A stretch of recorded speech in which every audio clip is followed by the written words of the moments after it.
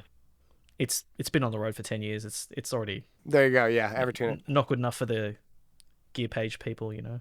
And then so if people, I was going to ask you about your studio gear. So if people have their own Evertunes or like gear that you deem like, okay, that's good enough to have here. Yeah. Is that fine bringing, or do you just go, look, I have my studio collection of tools. It's going to be a faster workflow for everyone if you just use my amps. Like if somebody wants to bring in a Framus or like some weird thing. Yeah, I mean it depends. Like a lot of like I was working with this band Dark Duck Goose the other day, and like their guitar player has a 5150. It's the same fucking model as my 5150, but like his sounds different. And like we used his on the clean channel, and it's like really cool, and it's like his fucking sound. You know what I mean? Like sometimes people have like things that are fucking tight. You know what I mean? Like that are fucking like part of their identity, but like the thing that's like funny is like Story, like those are all my things. You know what I mean? Like I was the one that had the things. You know what I mean? So like when people are like, I want to make records like that, it's like I already have the things. Like, and I don't need to capture your thing. Yeah, exactly. Like this is the thing. You know? So like, it's really funny in that regard. But yeah, like also, you know what is a funny thing I was thinking about that I should even mention is, when I did the second Gay Paris record, they came out here to make a record, and he like brought like his guitars, and like I had so many tuning issues with guitars on that record that like we had like a falling out as like human beings. Like we're like not even friends, like after that process of like making that record with those guitars. And like that's one of those things where it's like, dude, if I had Evertune, like that entire process and everything would have just been amazing, and the entire problem would have been solved. But like things were like fucking weird tunings, playing up high, playing on low, like not being able to punch in moment by moment because like that's not cool. You know what I mean? It's like, dude, like then what can we do? And this sucks. You know what I mean? Like so like that's like shit where it's like you know, you go through enough experiences of like making records with fucking guitars, and then you're like, dude, Evertune would make my entire fucking process of making records and my end result that much fucking exponentially better. And there's no fucking tone loss bullshit. Like that's a total fucking scam. Like that, like the fucking like the wins that happen from Evertune are like way more than enough than like for me to even consider like the possible tone loss that has happened from my guitars. You know, you lose 2% of tone, but like the strings aren't jangling out of tune, so it sounds infinitely better, you know? Yeah, exactly. Yeah, that's the thing too, is like the sustain is actually like greater because like they're all ringing in tune with each other. Yeah. You know what I mean? Like, let's talk about Purified plugins. Yeah. So I'm just trying to look here. That VU comp, that was awesome. Yes. I'm not a huge mixing guy, so I'll say like I've only trialed this stuff. I haven't really like gone into the weeds with it, but I saw some very good reviews on the VU comp. I saw was a White Sea Studio, is that his name? He did the 538. Yeah. That was a good review. Yeah. It wasn't a bad one, that's for sure. well, for him, it's a positive review. Yeah. If it's neutral, it's positive. Hey, he more so used it as a talking point, and I appreciated that. I'm glad that was a thing. This is not snake oil. Yeah. That micro limiter, I saw you love those. You had them on your Nail the Mix. Yep. Talk to me, like, just mind-blowing that you, like, I work in IT, but even the thought of like creating plugins or engaging a plugin developer is just like, like how did that process go? I mean, it's kind of funny because like going back to Nail the Mix, like I complained about a gate on Nail the Mix, and I talked about like my ideas of how to make that better. And then I think you said I'm gonna make some plugins one day. Yeah. and this dude hit me up and said I watched Nail the Mix, and I wanna do shit together. His name's Ed. He's a really good guy. He runs the company Kive Audio. And thankfully he's a partner of Purified, so it's him and I basically was like, these are my ideas, this is my branding ideas, this is what I want to do, and he's like, great, I'll build it. And so we have this really awesome like partnership and synchronicity, and I'm like really stoked on what we do, and I think he's really stoked on the products too. I think that like it's an opportunity to like not just like clone gear or like make fucking like pointless things that like exist in the world, like a digital version of it. Instead, like we're doing something new and unique, and like we're building a brand, and like we're building a community, and like we're fulfilling a void and a niche in like my workflow, and like it's really fucking awesome, you know. And it's really cool to like put like myself into the product and be like, what I like about these things are these aspects of it, and I want that to exist in this thing so that I could make this better, you know. And like what's really cool, like another like aspect about like what we're doing with all the Purified stuff is like we're trying to make like my like workflows like and simplify that into like really good turnkey solutions. But like along the way, everything that we're doing is like actually an advancement on the limitations of the hardware device and the workflow itself. You know what I mean? So it's like not only are we taking like an 1176 and like just cutting out some attack and release times that you don't need and some ratios, but like we're giving you saturations, like models of it. We're giving you like the option to change an AB in a fucking one plugin. You know what I mean? Like things like that. And like just like trying to like make things more advanced, better, like my EQs, like they're stepped as opposed to not being stepped on the actual ones. Even yeah.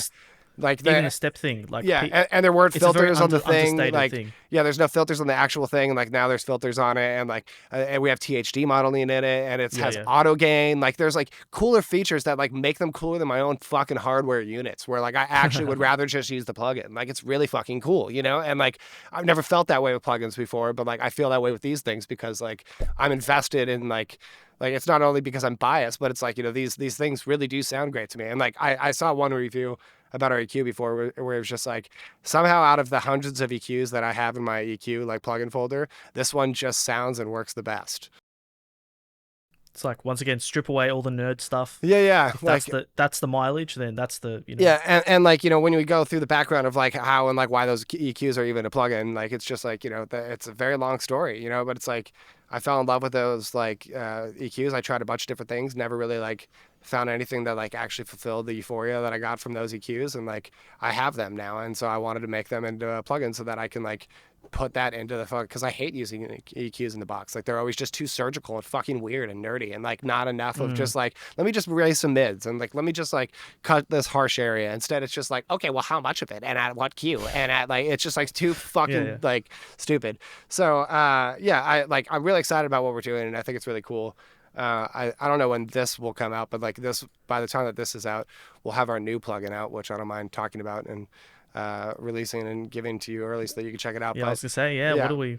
So, but the new plugin is called the Panda Rooms, and it is a plugin that has 10 different rooms here at the Panda Studios that you cycle between, and you have 5 different microphone combinations that you can blend, and you have basic tonal filtering and pre-delay controls of each of those things, and stereo width and balancing. And basically you can choose what room you want to put your source in, and you could choose the decay and the amount of room influence that is happening through the microphones, and you can use the Panda sound from any 10 room here at the fucking studio. So that's awesome. The Panda Rooms. It fucking rocks. People are like really excited about all our beta testers are like saying it's like way fucking cooler than like UAD Ocean Way or like Sunset Sound or like any of those like type of like room emulation plugins. So it's really cool to like have this like this thing that people are really like stoked on. And also again, it's my studio's brand. You know what I mean? Like not only is it like a fucking cool tool that is like gonna like be used by like thousands, you know, maybe tens of thousands of people. Like the Liquid Death Snare is like past 50,000 like users. You know what I mean? Like we're like quickly approaching like 100,000 downloads of that that plugin, which is insane. You know, so it's like to think of the cross section of people who would actually use that thing, and to get like 50 to 100,000. It's like, I don't want to say how many more are there out there, but like to even think that there's 100,000 people making music is like it's crazy. Yeah, it's insane because like then like, you know, I have friends that are like in other like, you know, good companies, and like, you know, you know their like subscriber and user base, and like, dude, like there's hundreds of thousands of millions of people that fucking like use fucking audio software. It's not just like this small demographic, you know what I mean? So it's like it's really awesome like that there's like a lot of potential here, and like it's cool that they like bring the Panda logo into a Liquid Death Snare with a fucking Liquid Death logo and an SJC logo, and have tens of thousands of people fucking download and use that in their sessions. It's insane. You know, and like it's nice to like have like my EQs and like my rooms like be a fucking plugin that people are going to depend on to like make fucking things sound good, you know? So it's like it's really like it's a really cool thing to like, you know, and also like, you know, a side note of like a weird thing like this dude who like mixes like fucking who's the front of house guy for Tom York and the Smile. Like he's used our fucking VU comp on vocals before. It's like what? So good. Like, Yeah.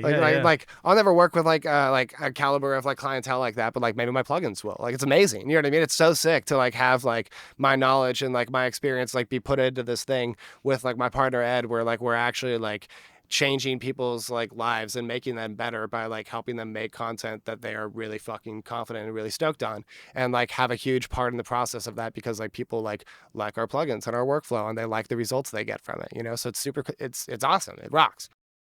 It's like a completely different like product, but it's a similar mindset of like I want to make cool music and share it with the world. Yeah. And then it's like I've learned all this stuff about recording. I want to make some cool tools and share it with the world. It's kind of a very similar overlap, you know? Yeah. A unique like side note of like a funny like thing is like, you know, during like these like partnerships with companies like brings in very like little, you know, money, and like doing these big records for big bands like brings in like shockingly very little amount of money. And it's like the plugins that we've done, like some plugins have brought in more money than all of the money that I've been paid from Story so far combined for every fucking record. You know what I mean? Like it's insane. You know what I mean? Like off of like kind of one wanted to ask, thing. But I didn't want to peek behind the curtain too much, but that is so cool to hear. Like, yeah, it like it rocks, and like that's like it's just me being myself and directing my entire fucking brand and my entire product, and having no one step in the way, and having a partner who's completely fucking like supportive and like can fucking make these ideas of mine like come to life and exist in a fucking plugin. It fucking rocks. You know what I mean?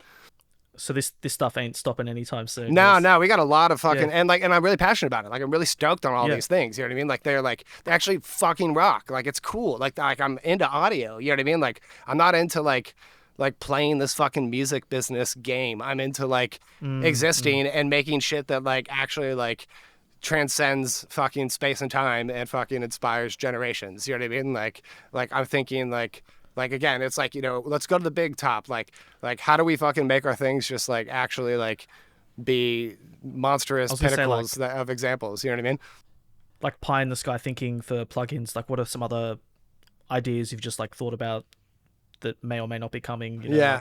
Well, like compressors. I know you liked your Smart C2, was it?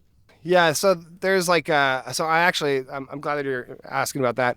I've been interested in doing like an SSL like styled like mix bus concept, especially because I love my C2. But I think we are. I just remember the story where you had the C2 and then you got like 50 other ones. And exactly. Came back to it. Yeah. So I'm really excited because I'm actually going to try out the new DIY recording one that they have, the G Bus, which like has, I don't know if you've ever checked it out, but it's like, there's a really gorgeous, beautiful story inside of there of a guy named Peterson who runs a really cool company, and like he's obsessed with like learning about fucking like building circuits and like why things sound the way that they are, and like he like basically goes down this path of like what are G buses and like how do I make the desk comp and like how to like comparing it to like all things that exist, and like he like said like point blankly like he felt gaslit through the process. You know what I mean? Like this is like what people are calling a clone. Like this is like so far from like what my tone, like my thing, my experience actually is leading me towards. So the point is like get answers out of companies, or no, it's just that like people who are like this is an SSL. It's like this thing is so far from an SSL, and people are charging and like making, you know what I mean? It's like this is so insane. Like this is so criminal. You know, like this is such a scheme that like people are running on people. Like this is insane. So anyways, point is he like made a really beautiful device. There's a lot of really cool features in it, and I think it's really fucking cool, and I want to check it out. So he's sending me a unit, but like point blankly, like I told him I'm like we should develop this into a plugin. I think you have like a really good idea, and I think what was his company again? So it's called DIY Recording. I think it's called like DIY Recording Equipment, but he's got like a new G bus. But he's always been a great guy. His color series is really cool. And like, he's the type of example of like, he's a guy like me who like is doing shit him fucking self and is going through his own journey to like make things fucking cool because he wants to make things great. And he's like sharing all of that knowledge with people to empower people. It's like, fuck yeah. That's awesome. Let's fucking empower you like together and like, let's make a plugin version of this. So like, if people don't want to fucking buy this unit assembled, or if they don't want to build it themselves, well, then they can have the plugin version of it. And like, it'll be like full tweaker, you know, it's like, you have like different like feed forward, feedback modes, fucking, there's a lot of different like unique features in that haven't been really implemented into like a lot of these SSL clones. You know what I mean? So like, it's really cool to be like, all right, sick. Well, like I see an overlap where like this actually doesn't exist in a plugin. Like, why would I just be like, let me just make the Smart C2 into a plugin? Like, that's actually not really that cool. That's just cloning the thing that like actually isn't making my thing sound even cooler and better and like solving the problems of everyone else while empowering my life. You know what I mean? Like how do we make this thing something that people are stoked on, you know? So like, that's where I'm at. Like, and that's like where it's like, we're trying to develop cool things like that, you know? The room one that's coming out, like what, it's funny because even just being a guitarist, if you said to me, chuck reverb on, when I think reverb, I think like dreamy cleans. I don't think like room reverb, but I've massively come around to it now. Like every patch I do, I slap a little bit of room reverb and it just does the shimmery thing where it just like goes down. Yeah.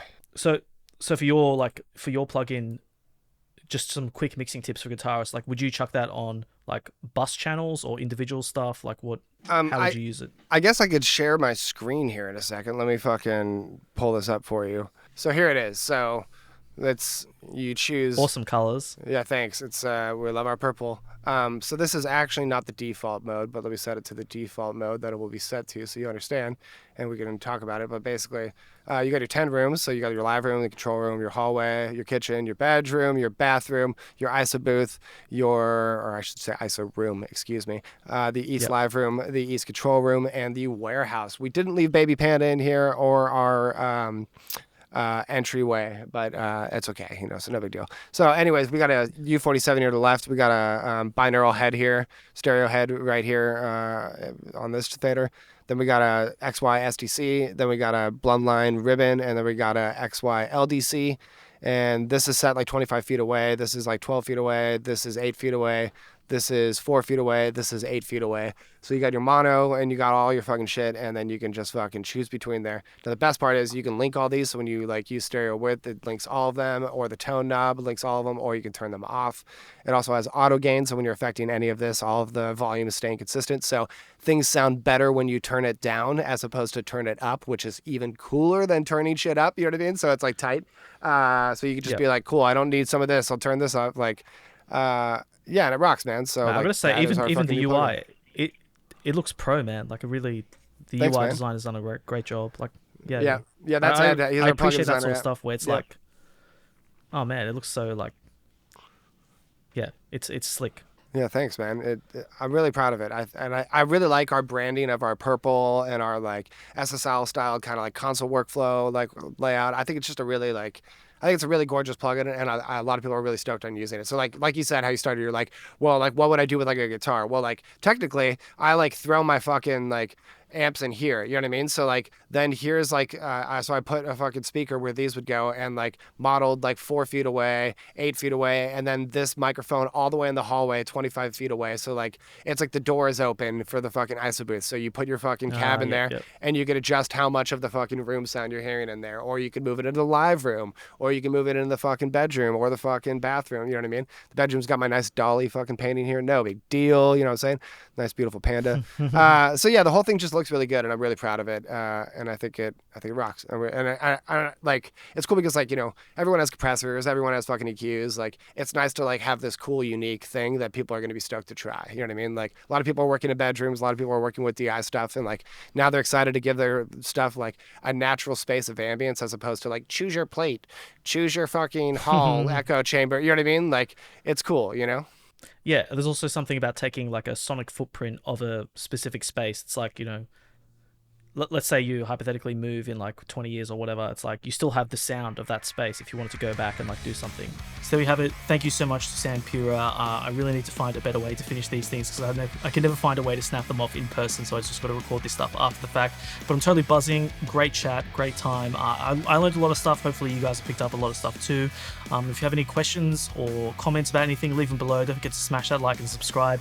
It's a new series we're doing here, APPHC, amps, pedals, pickups, hangs and chats. So if you like what you're seeing, let me know. Join Discord, subscribe to YouTube, do all that good stuff. Thanks so much for having a listen, and I'll catch you on the next one. Thank you, Sam.